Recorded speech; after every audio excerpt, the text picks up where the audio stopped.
day to all the viewers at home, and welcome to a new thing brought to you by the Global Business Roundtable. My name is Sipho Mseleku, the convener of the Global Business Roundtable and your host for today. The Global Business Roundtable, also known as GBR, is a Christ-centered organization.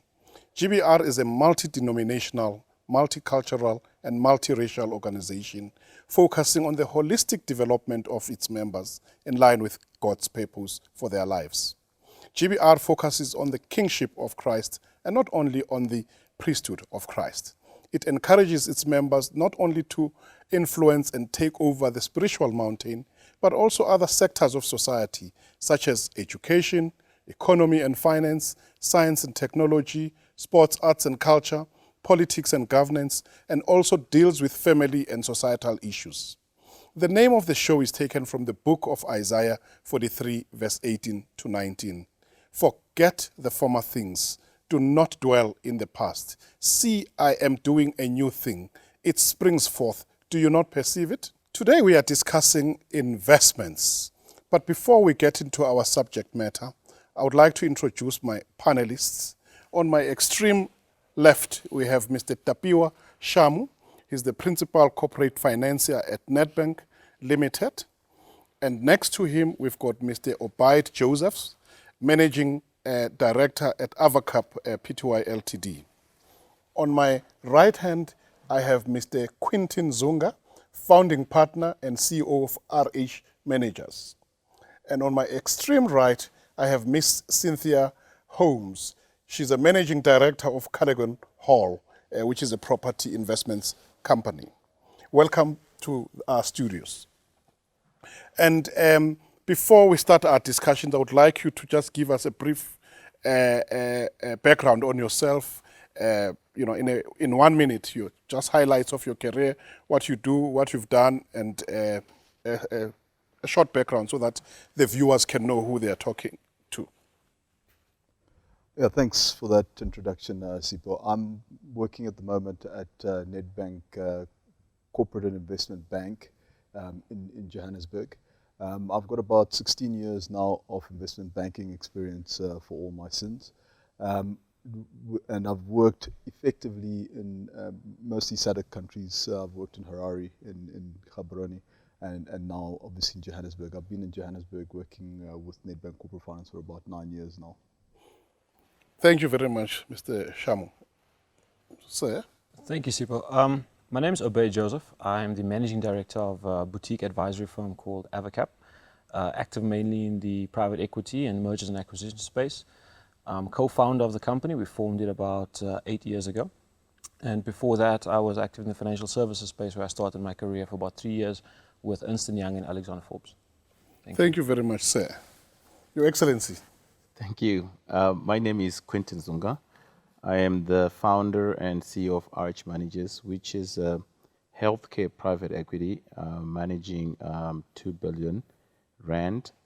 We effectively develop healthcare facilities across South Africa and beyond the borders. And my background is investment banking. I have 16 years investment banking with international banks, Barclays Capital and Bank of America, and post that started the fund. I'm also a pastor, so I see two different spheres, being the business side and the spiritual side, and I'm quite excited to be here. Thank you very much. Your Excellency, Madam Cynthia. Thank you. I'm Cynthia Holmes, Managing Director of Cadogan Hall Corporate Property. My background is originally in finance, and then I developed a very keen interest specifically in property. And we have been operating for about 16 years in the advisory and consulting capacity, as well as brokering property transactions. What are investments, and why do we need to invest? And tell us about the different types of investment products or offerings that are out there available to the people. And what are the benefits of investments? And many people are naive. They spend all they have and never consider and who can invest. And anyone can start, and you can answer any of those questions in any form. Can I start with you, Mr. Shamu? Sure, Sipho.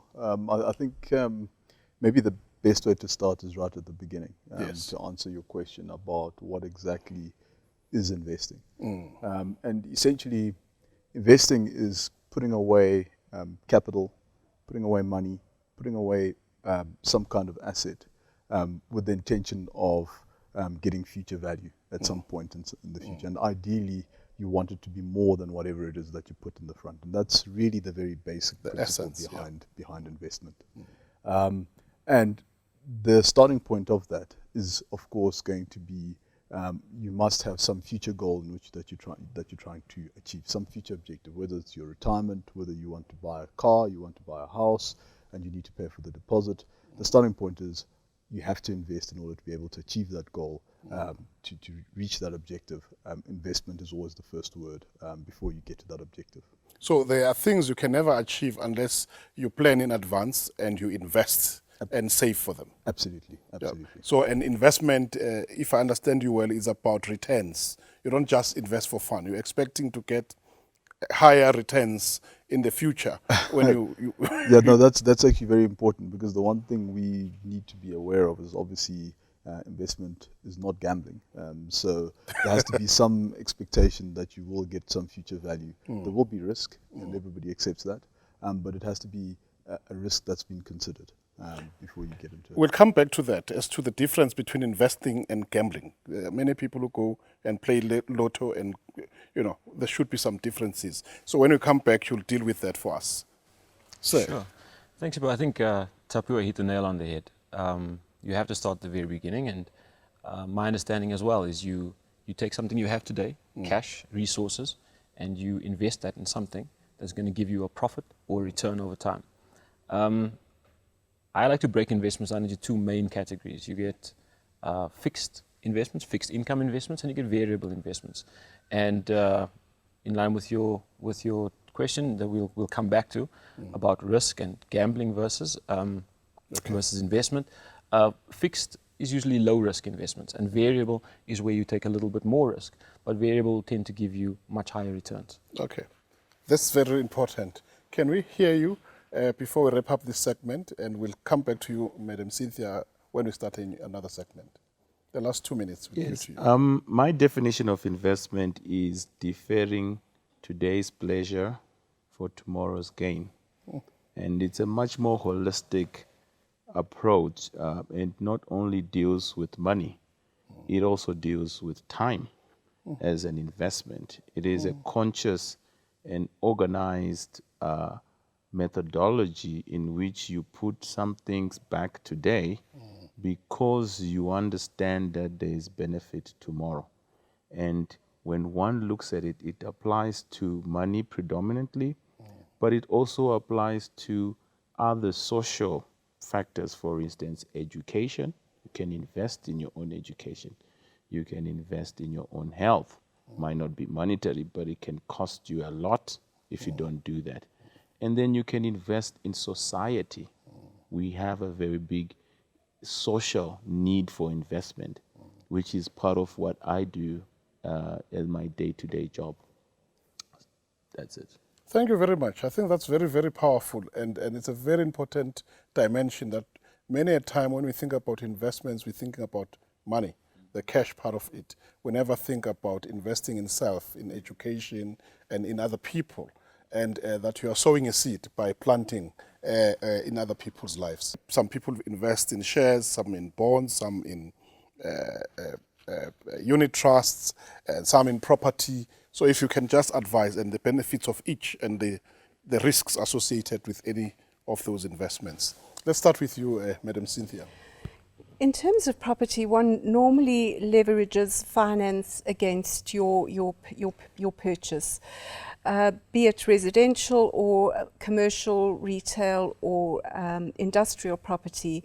So in terms of the property investment strategy, normally one would focus on the rental income or the yield, essentially, which one would achieve.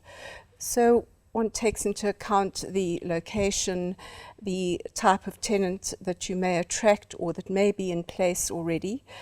The criteria is normally also, in terms of property, determined by the funders, and I'm sure my colleagues would agree with us there, that you're looking at a fixed-term lease, quality tenants, and the critical features there are affordability. You should be able to, your rental income should be able to certainly repay your finance cost, as well as very importantly in terms of property, you should be able to achieve the constant maintaining of the building to keep your tenant happy, to keep your investment sound, so that not only do you actually achieve a return on your lease, but also a capital gain should you, in the long-term future, sell the type of property that you have acquired. So property is one type of investment that could be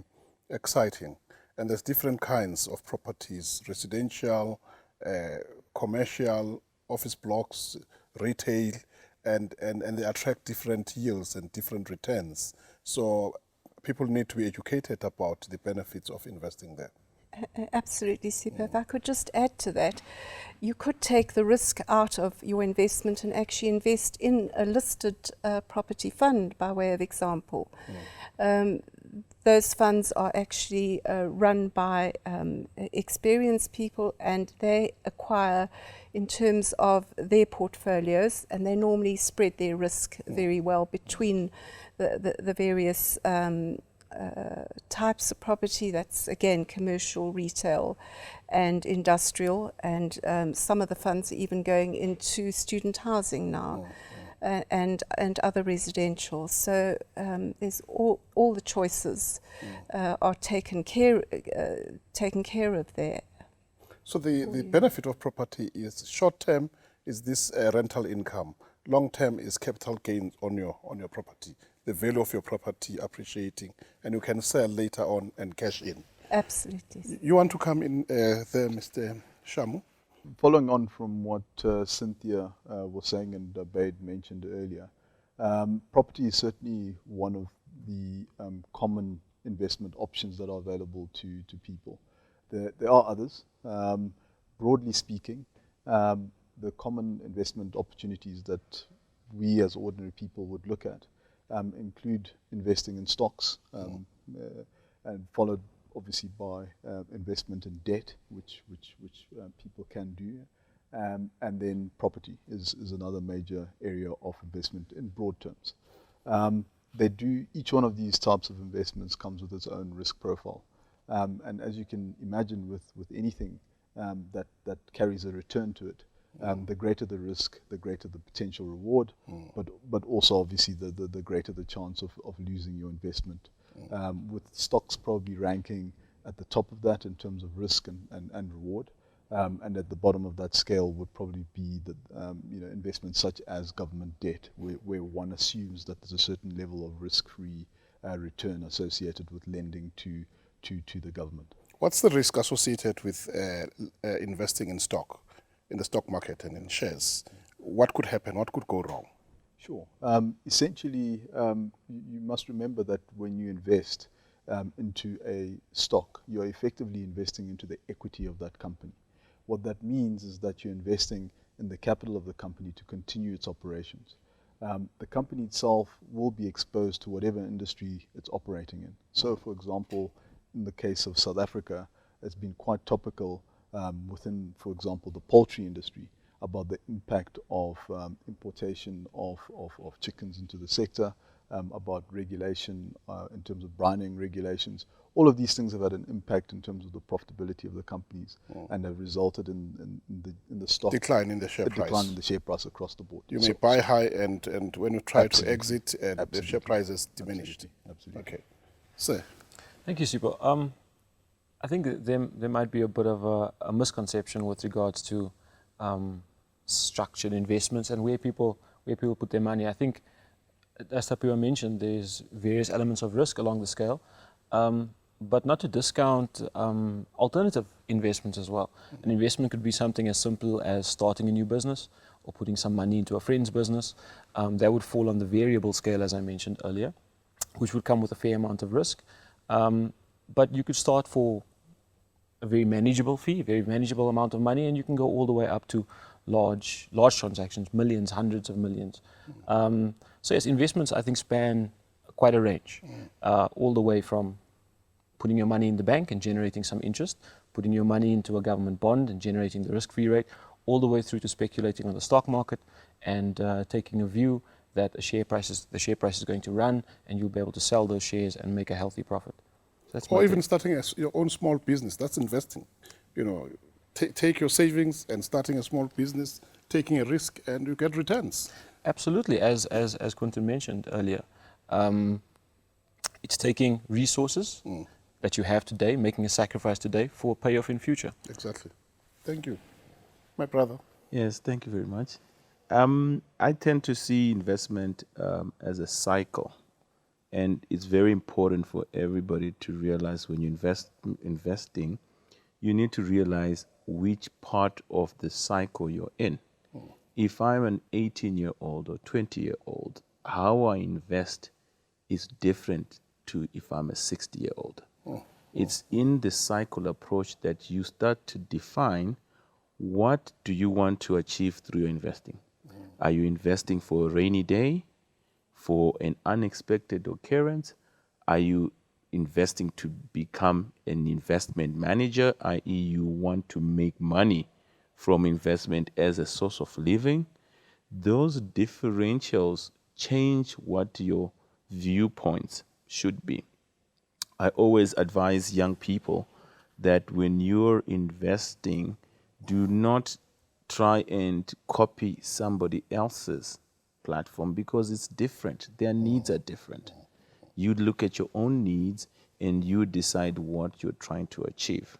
So if I just start to give you a snapshot as how I would look at it, if I'm a new investor, I'm a 20-year-old and I have money, the first thing in being a good investor is to be very organized. Organized in terms of how you use your money. Know where you put your money.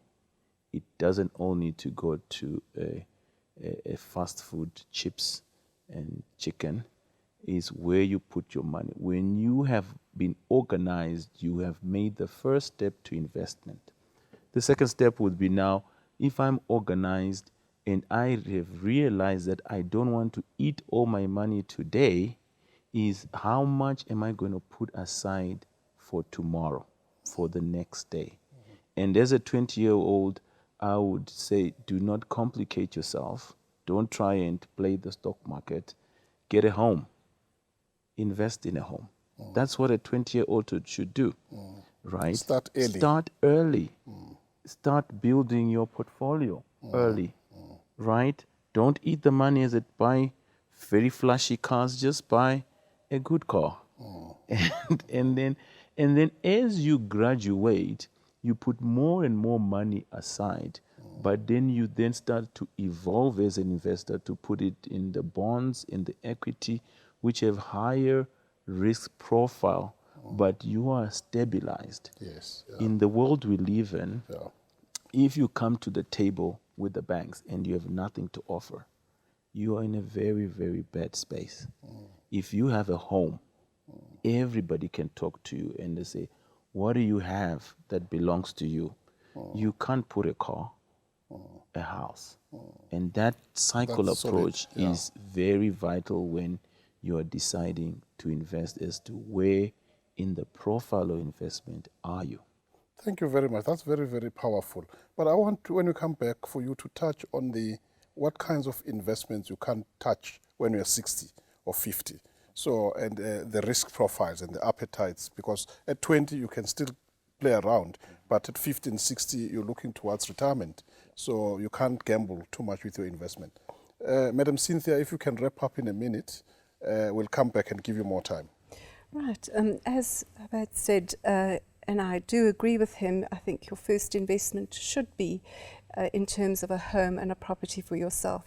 And again, in line with what you were saying, I would say perhaps don't overinvest or overcommit yourself. Rather buy, again, the home that you need, and maybe buy a second one to generate income and grow a portfolio slowly on that basis.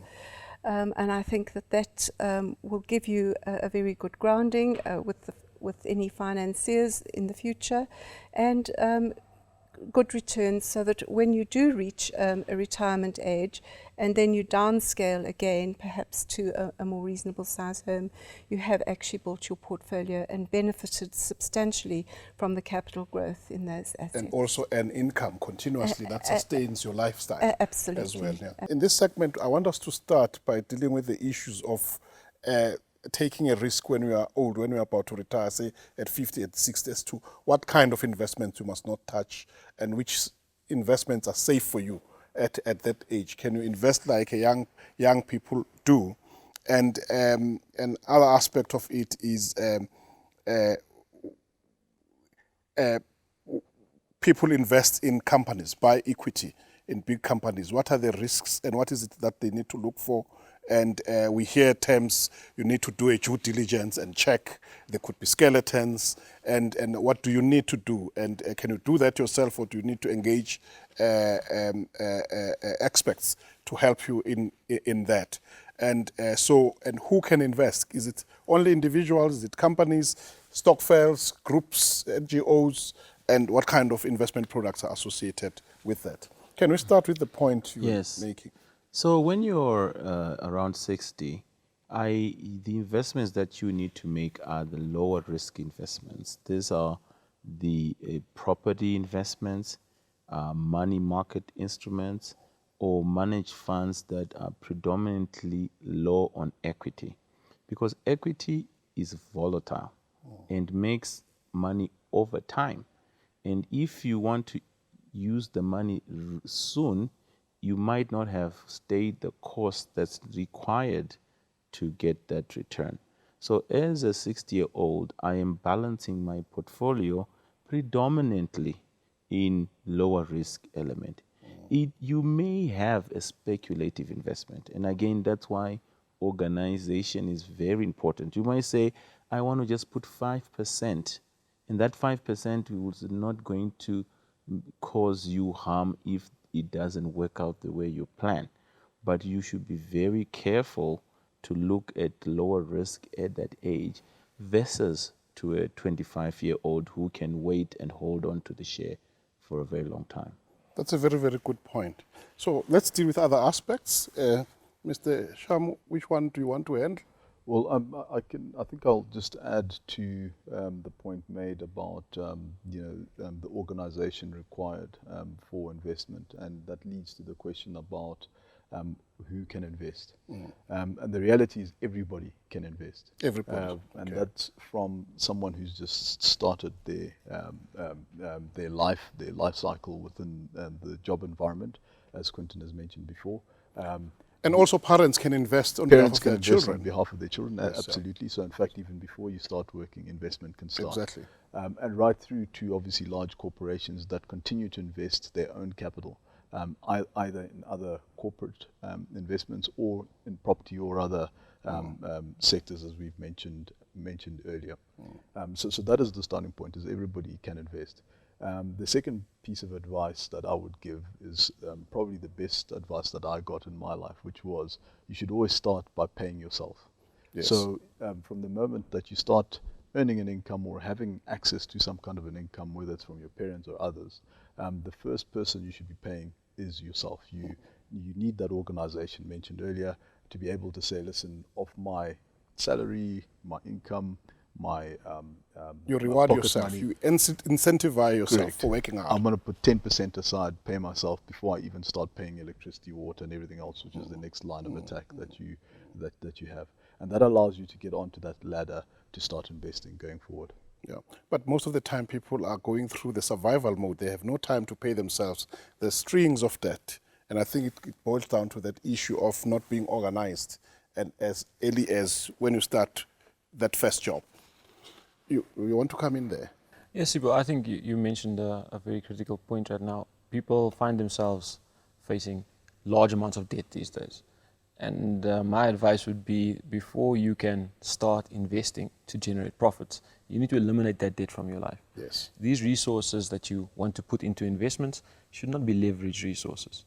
They should be free resources that you have at your disposal, and this is how you're going to generate and create wealth. Yeah. To your further point about the different areas in which people invest, individuals versus groups, and coming back to Tapiwa's point, I think I share the sentiment that anybody can invest, from an individual all the way through to large organizations. And depending on who you are, whether you are an individual, whether you are a stokvel, whether you are a group, whether you're a large investment house or even a fund, you've got different objectives as to what you're trying to achieve. When you are managing other people's money, you have to be cognizant of risk, you have to be cognizant of their risk appetite and their desire, their required returns, and that will guide you in terms of your investment principles. When you are younger and you've made the smart investments that Quinton mentioned, you can be a little bit more speculative with regards to where you place your money, because you are young, you have a full life ahead of you, and it's never going to be perfect. That's the nature of investments, because the world isn't perfect and information is not perfect. And because none of us have perfect information, there's always opportunities to make money and lose money along the way. So when you're younger and you have all this time ahead of you, you can take the knocks, you can get back up, you have the energy, and you have this timeline that you can correct and you can get back on the path. Each mistake that you make is going to teach you something. And I think investment professionals, the longer you're in the game, the better you get. I think Warren Buffett would be a great example of a man like that. It started young, made mistakes, but every mistake taught him something new. And he's one of the wealthiest and most successful investors in the world. But how do we cultivate this culture of investing? What role can parents play in ensuring that they don't only invest, but they teach their young ones to invest, even when they give them money or allowances? And I've taught my sons. One is at university, the other one was doing matric, but is going to the university now in the UK. But I've taught them to invest, but whilst the other one has an income because he works part-time and invests every month, the other one did not have an income. I helped him to invest so that he is not left behind. But what one was trying to do is to inculcate the culture that when he starts working, he gets into the mode of investing and saving, and that it becomes a mindset that follows them throughout. And also from the church as groupings, many churches don't invest, and especially in different investment classes that are available out there. And what advice can you give to them in addition to the point you want to make? Oh, thank you for that question.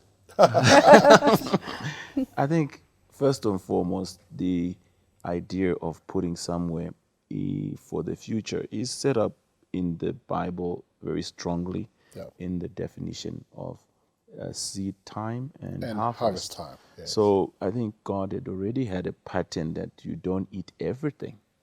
And even if you go to 2 Corinthians 9, it talks about God giving you seed and bread. And unfortunately, seed looks like the bread. And you have to, as not just the church, realize that there's two components to whatever you have. Part is for the future and part is for now. And that's the design of God. It's not a man-made concept. So even as a collective, as a church, and as a parent, if you eat everything you get, you are foul of spiritual principle. You have to realize whatever you have, there's got to be something for the future. And that is a teaching you can give to children, that what are you saving for the future? What are you keeping for tomorrow? It need not just be on money. It's a holistic approach of realizing that you can put something tomorrow and it will give you benefit. Madam Cynthia, to wrap up this session, can you wrap up in a minute your thoughts? That's a very valid point, and I think the times have changed quite substantially. I think in generations before, one relied on one's children to look after you in your old age. And I think times have changed. Now they're busy with their own lives. So you have to, when you're young, look forward and not be a burden To your children upon your younger and children. grandchildren. And that's the advice, that you Yes. save so that you are able to take care of yourself and not be a Absolutely. burden. They have their lives to live. Yes, yes, absolutely. And most of the time and in many societies, children grow up with this responsibility. They must go to school, go and work, and take care of the parents and their siblings, and then their life stalls because they can't move on until they've sorted out the responsibility to others. And that's correct.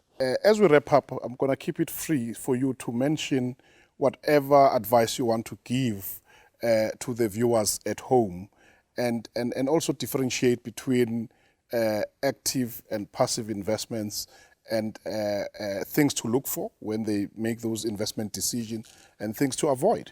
And I'm glad that you've touched on the principles in the Bible. And if you have some examples of people in the Bible that invested in whatever kinds of investment, that would be great. You can touch on that. So who wants to start? Let me start with you, because I gave you a short time last segment. So, and then I'll come back. I'll finish with you, Mr. Shamu. Not at all. In my view, one shouldn't be afraid to ask questions and to investigate fully in the area which you want to invest in.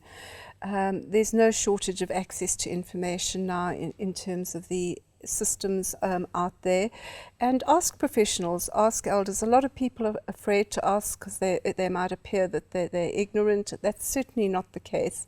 I'm just speaking about property here. It's a very specialized area, as are equities and other areas, and things change politically, so you need to be aware of where the growth is in that particular investment at that particular time.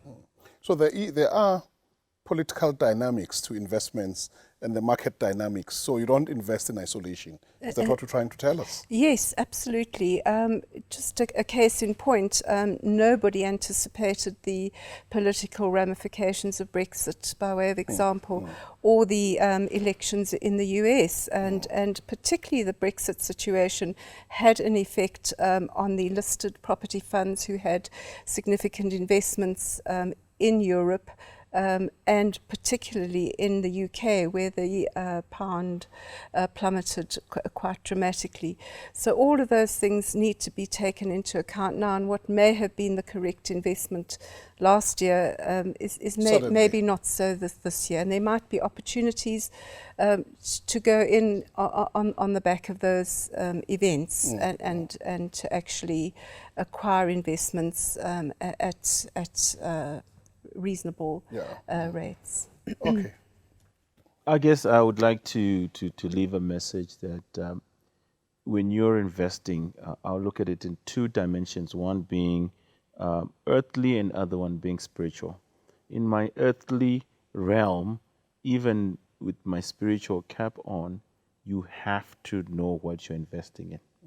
If you don't understand it, don't invest in it. There are a lot of funny schemes, of people taking people's money, and everybody's going to sell you a good story that will never end until you invest and you realize it's not so. Invest in knowledge of what you want to do and where you want to get to. Spiritually, I would say invest in God. God says a lot of things about money.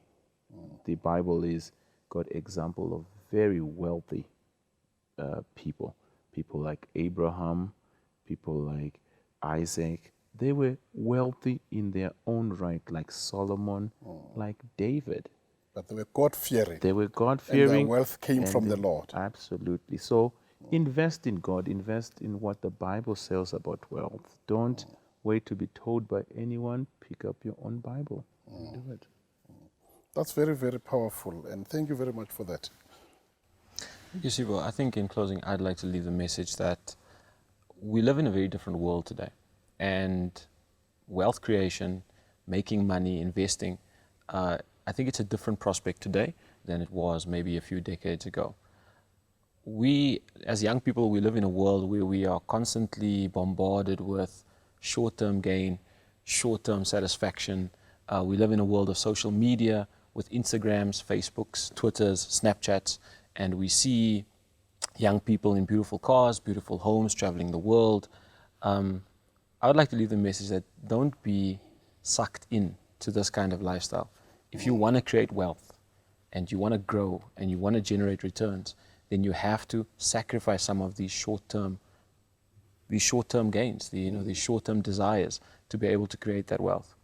And secondly, investing is knowledge. We live, like I mentioned, we live in an imperfect world, and you are going to make mistakes. You only get better as an investor by learning. So spend the time, sacrifice. That in itself is another investment in yourself. By spending that time to learn, to gain knowledge, to make better investments. And this will set you off on a good path. So investing in self, investing in education and knowledge is key, because it takes you to a level where you understand, as you said, that you need to understand what you are investing in. Otherwise, you may invest in a pyramid scheme and voila, Yep. 2 weeks later, It's house gone. of cards come crumbling. So without knowledge, the people perish. Absolutely. So it's very, very important to be informed. What is your advice and your parting shot, and what is it that you want the viewers to remember Sure. out of this? Well, as a starting point, I would agree very much with what's been said so far by the other panelists. And I think the message I would have for people is just the power of investment. Investment basically takes you away from the realm of having to utilize your time and your labor in order to achieve your objectives.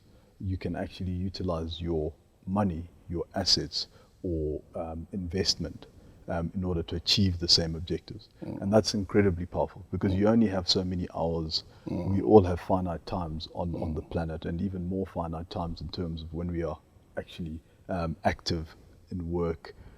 So we have to find ways to leverage that opportunity. And the only way to do that is through investment. You let your money work for you, even when you're sleeping, even when you're sick, whatever the case might be, your money is in fact working for you. Yes, that's very, very powerful. You make your money work for you, whether you are asleep, and actually even when you are dead, because then the next generation benefits from that. And I wanted to touch on that aspect of how do you make money work for you, but also work for the next generation. And Obayd, you grew up in the family of business people. So, and your father, uncle, everybody's a business person, and you are that, and probably your children are in business, or will get into business. And how do you start using that which you've saved when you started saving to impact on the next generation, so that they never see or know poverty, and they build on the strong foundations that you have set up? You want to come in? Absolutely. I think maybe the first benefit that you get from that generational advantage is knowledge. So your parents, your grandparents made mistakes. Your parents are less likely to make the same mistakes, and you then are less likely to make the same mistakes that your parents made. And each generation will leave something behind. It might come back to what Cynthia mentioned earlier. Your grandfather might own a property. That property is income generating. The next generation starts off on a better footing, which means that if they don't need a property, their spare cash and resources will go into acquiring a second or a third or a fourth property. Exactly. And the exponential effect of this as time goes on means that as a family, the ultimate beneficiaries, being grandkids and great-grandkids, start with a much larger base to work off of, much more knowledge, and this is generational wealth creation at its best. This is very important. We've got 1 minute left, and I'll give it to the pastor, and to just wrap it up for us, and then we'll close the segment. I would like to say, in your investment, think of others as well. I think one tends to then become so internally focused that it's about me and what I get. But society is about you and others. You find that if we become stingy, maybe people will steal from us. And that is disinvestment. Let's rather give them before they steal. So I think when you look at a holistic picture and you invest, you want to invest in yourself, in assets, and in others, and lastly, in God.